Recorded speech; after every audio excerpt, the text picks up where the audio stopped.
You've been irritated about something since you were a child. Your parents didn't have enough money. They talked about not having enough money. They told you they didn't have enough money. They told you that you didn't have enough money. They told you that money doesn't grow on trees. They told you that they were not going to get that for you. They helped you, not in all cases, but in many cases, carve out a pathway to not enough money, a path of least resistance. What we are suggesting is that you just lay some new pipes by thinking new thoughts. But often you say, well, that conceptually sounds like a really good idea, and I'll get right on that. But the problem is, the other pathway has momentum going, and every time you get down to that juncture where you could go that way in the new pipe or that way in the old pipe sucks you in because it's got more momentum going, because you've been thinking that thought longer.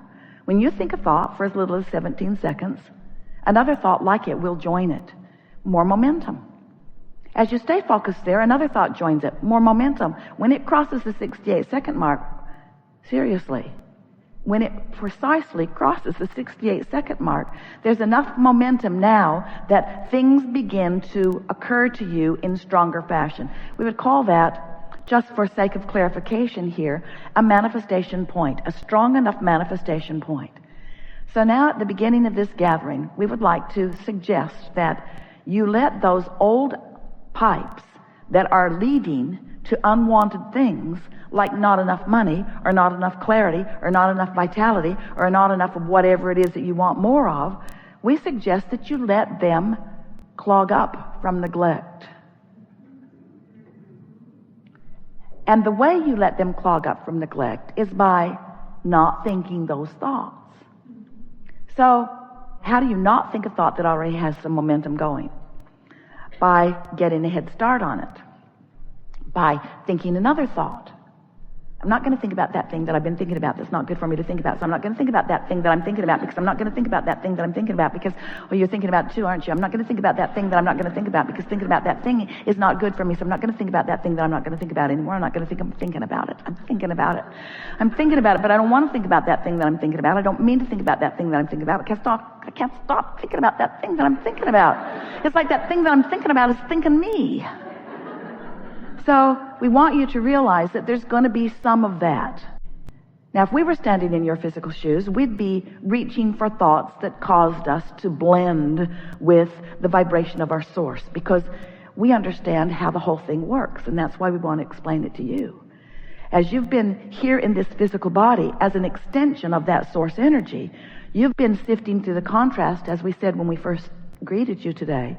You've been sifting and coming to new awarenesses, new preferences, new ideas of what would be better for you. And every time that happens, your inner being, that source part of you, becomes the vibrational, pre-manifestational,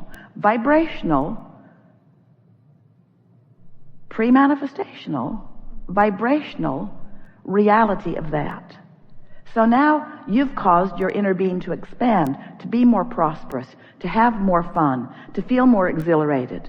You've caused your inner being to expand because of what you've been living. The question that this workshop wants to accentuate, emphasize, and soothe within you is that the question is, where are you in relationship to this new expansion? And your emotions tell you that in every moment in time.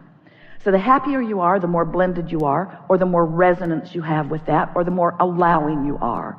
The more negative emotion you're feeling, then the more resistance you have. The bigger the gap is between you and you.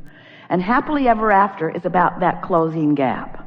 Not necessarily the closed gap, just the moving in the direction of closing the gap rather than moving in the direction of widening the gap.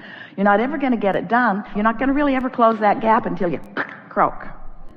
We try to be as disrespectful as we can about the deaf subject, since there isn't any. But that's what that is. That's that complete closing of the gap, leaving behind all resistance and reemerging completely with that furthermost expansion that you have become. So, we have a new way of explaining it to you. And those who have been hearing and have been focusing in this new way are getting results, extraordinary results, easily. So, here it is. As you stand in your now, do you accept that you are vibrational? Sort of, kind of. And is it logical to you that you have been offering habits of thought so that you do have a point of attraction? When you think of the people you know, or even yourself, in many cases, couldn't you describe most of them who you know well? Couldn't you describe most of them with a singular emotional word? Sort of like the 7 dwarfs.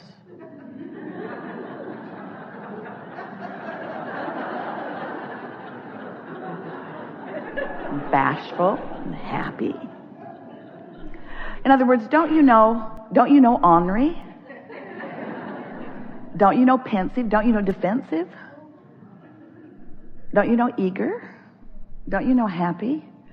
And while everyone you know moves about a bit and could be described in many of these ways, you do sort of have these habits of thought that hold you in those sort of moods, don't you?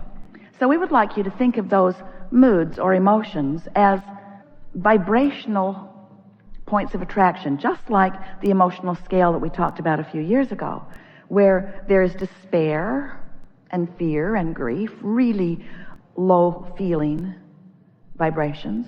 And then there is revenge, which is an improvement, and anger, which is an improvement still, and overwhelmment and frustration, improvement still. And then you get into hope, and then you get into joy and eager and appreciation and all those good feeling vibrations. So we want you to think of this grid, this point of attraction, this spinning grid, point of attraction, sweeping around, gathering up all cooperative components and bringing you to them and them to you, because creation is really rendezvousing. It's what it is. Your point of attraction causes you to rendezvous with things that are like you, that are of a vibrational frequency that you are at. So when you begin to identify consciously that you have a point of attraction over which you have complete control, then things get better and better for you. Now, it's the over which you have complete control that is usually a little squirrely for most of you, because you often don't get that momentum started deliberately. It's really a wonderful thing if, when you first awaken in the morning, if you reach for such good feeling thoughts and stubbornly stay focused upon those good feeling thoughts until they gain a little momentum.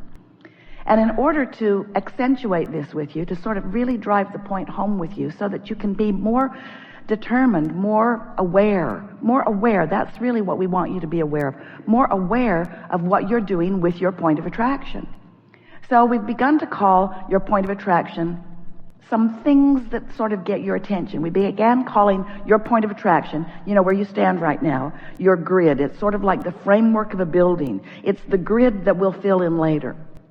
People are telling us they really can't identify with the grid, and we sort of get it, why you can't identify with it. You've got a point of attraction going that isn't completely fleshed out, that will be fleshed out, but if you can become aware of it before it's fleshed out, then it's easier, because once it's fleshed out, it's harder.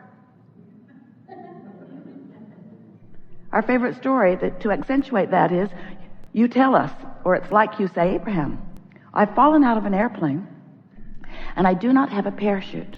What do you suggest that I do now? You're not usually that calm when you say it, though. And we say, hang on, it'll be over in a little bit.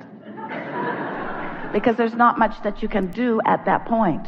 There are not action steps that you can take when momentum is moving really fast like that. So we want you to begin thinking about momentum and catching it early, or better said, starting the momentum in the direction of what you want earlier. Mostly, you're a vibrational match to the desires that have already manifested. It's pretty easy, isn't it, to just observe beautiful things that have already materialized and feel appreciation for them. And in fact, if you're doing plenty of that, then you are doing the best thing that we can think of to prepare your own vibrational point of attraction for more good stuff to come to you. Good by your standards, good by your sifting and sorting process. We really want to talk with you until you understand it, so we could be here a little while. We're just kidding. About your point of attraction, because That's everything. Your point of attraction is everything. Law of attraction is managing all vibrational frequencies. And law of attraction brings that which is likened to itself. So if you are, by virtue of whatever you're observing or remembering or imagining, offering a frequency that feels to you when you're offering it like love or appreciation or exhilaration or happiness, then what you're focused upon has you emitting a vibration. And if you do it long enough, 17 seconds and then another and then another and then another until you've crossed the 68-second mark, now you've got some momentum going, and now things that match that vibration are occurring to you. The first manifestation that happens is the emotion that you feel. And we want to call that a manifestation because, boy, can you ever feel it. It's as real as it gets. And so once you get a little momentum going, the manifestations begin to come to accentuate what your point of attraction is. So the emotion comes first, then thoughts begin to flow into your mind. Now really, if we were really telling you exactly how it is, thoughts are coming and emotions are following. But in terms of the manifestations, we want to say that the emotion that you feel is really the first awareness of a manifestation, an actualization, a realization, a materialization, something that showed up, that feels tangible, that is tangible. It's that emotion. And then more thoughts come. They just sort of flood in the form of ideas. So once you're feeling good and ideas are flowing, you're off and rolling. Then nature starts cooperating, birds come to punctuate things and accentuate things, all manner of things begin to happen, and then other humans begin to interact with you in ways that help you to recognize what your point of attraction is right now. Not yesterday and not tomorrow, but right now, where all of your power, all of your point of attraction power is. So if you've been listening to us for a while, have you? You've been hearing us talking about a lot of things. We explained to you that you are source energy far more than you are anything else. And some of you say, well, I get that I was probably source energy before I was me in this body. We say, yes, that is certainly true. But even though you are in this body, the larger part of you is still source energy. There is still a non-physical vibrational counterpart. Humans sometimes refer that as your soul. We've been calling it your inner being, but that vibrational beingness exists while you're here in this physical body. And it emits a constant signal to which you have constant reference. That's what your emotions are. They are the realization of the variance in the frequency between you and what you're thinking right now and that larger part of you. In other words, the larger part of you loves that guy you're annoyed with. And the reason you feel annoyance is because you're choosing something that is a variance. When you feel about something as the source within you feels, you feel always positive emotion. Joy, exhilaration, love, appreciation. So any variance that feels like overwhelmment or irritation or anger or fear or depression or grief, any of those emotions mean you're looking at it very different than the source within you, and that's your guidance. We've enjoyed this interaction more than we can explain to you through words. So we've decided to just assist you in demonstrating the paradigm shift that you've accomplished in the hours that we've been together. So rather than just telling you how much we love you and telling you how good it's going to be, just watch what happens next. Watch what happens next.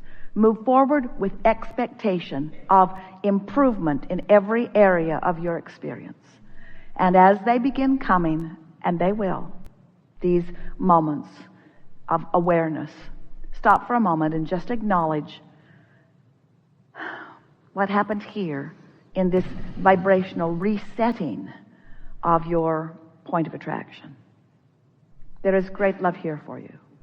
And as always, we remain stubbornly, chronically, eternally in the vortex.